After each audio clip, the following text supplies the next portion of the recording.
ओम शांति 28/8/2021।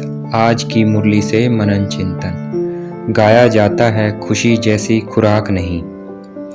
हमें खुशी है शिव बाबा परमात्मा को पा लिया। खुशी है हमारा राज्य था फिर राज्य गवाया, अब फिर राज्य लेते हैं। ज्ञान की खुशी में वह गम दुख आदि सब मर्ज हो जाते हैं। जैसे कोई बीमारी ठीक होने पर आता है तो सबको खुशी होती है। खुशी की दुनिया याद रहने से गम दुख आदि सब भूल जाते हैं। खुशी है कर्म भोग का हिसाब किताब चुकतू हो रहा है। बाप और वर्षे को याद करने से खुशी रहती है। हमें भी याद करना है, दूसरों को रास्ता बताना है। विघ्न तो बहुत पड़ेंगे, जितना हो सके दूसरों को बताना है। बाप को याद करो। भक्ति के बाद है ज्ञान। इस सीढ़ी के चित्र पर किसी को भी समझाना बहुत सहज है। मुख्य जो चित्र है वह अपने घर में भी रख सकते हो। त्रिमूर्ति भी बड़ा क्लियर है। ऊपर में शिव भी है, ब्रह्मा विष्णु शंकर भी है, सूक्ष्म वतनवासी। फिर ऊंचते ऊंच है भगवान। वह शांति धाम, फिर है सुख और शांति संपत्ति धाम, फिर होता है दुख और अशांति धाम। मनुष्य तो बिल्कुल ही घोर अंधियारे में है, तो घोर सोजरे में ले आना हम बच्चों का फर्ज है। अभी सामने वही महाभारत लड़ाई है।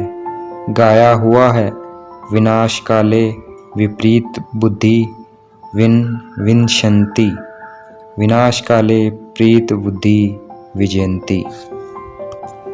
रावण की एफिजी बनाकर जलाते हैं, क्योंकि रावण अंदर की कमजोरियों का प्रतीक है, जिसने हमारी राजाई छीनी है। कहते भी हैं रावण राज्य, परंतु किसी की बुद्धि में नहीं आता है तो घोर अंधियारे में कहेंगे ना। शिव बाबा नॉलेजफुल है, वो हमें ज्ञान देते हैं तो ज्ञान दाता है। श्रीमत दिव्य चक्षु की विधि बताते हैं, इसलिए दिव्य चक्षु विधाता है। शिव बाबा ज्ञान का सागर है तो जरूर ज्ञान सुनाएंगे। जो बाप को याद करेंगे वो अपना ही कल्याण करेंगे। इसमें आशीर्वाद व रहम आदि कुछ भी नहीं मांगना है। घोर अंधियारे में ही बाप आते हैं, इसलिए शिवरात्रि मनाते हैं।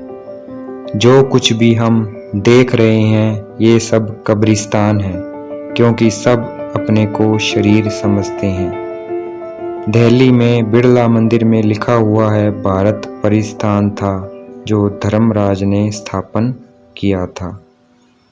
शास्त्रों में महाभारत लड़ाई तो दिखाई है, उसके बाद क्या हुआ यह दिखाया नहीं है। कह देते हैं प्रलय हो गई।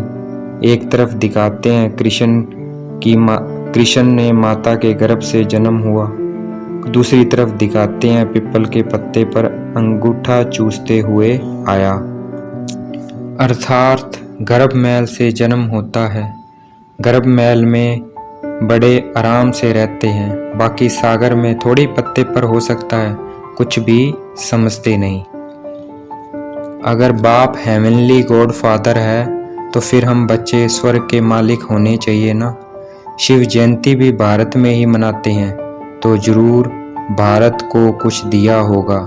अभी हमको स्वर्ग की बादशाही दे रहे हैं। आज की मुरली का वरदान। निंदा स्तुति जय पराजय में समान स्थिति रखने वाले बाप समान संपन्न व संपूर्ण भव। अर्थात कभी कोई बुरा भला कहे, कभी कोई बहुत प्रशंसा करे, कभी जीत हो कभी हार हो, हर स्थिति में समान रहने से बाप समान संपन्न व संपूर्ण बन जाएंगे। आज की मुरली का स्लोगन। निरंतर योग अभ्यास पर अटेंशन दो तो फर्स्ट डिवीजन में नंबर मिल जाएगा। अर्थात अगर निरंतर याद के चार्ट पर ध्यान देंगे तो फर्स्ट डिवीजन आ जाएगी। अच्छा, ओम शांति। शुक्रिया मीठे बाबा, शुक्रिया।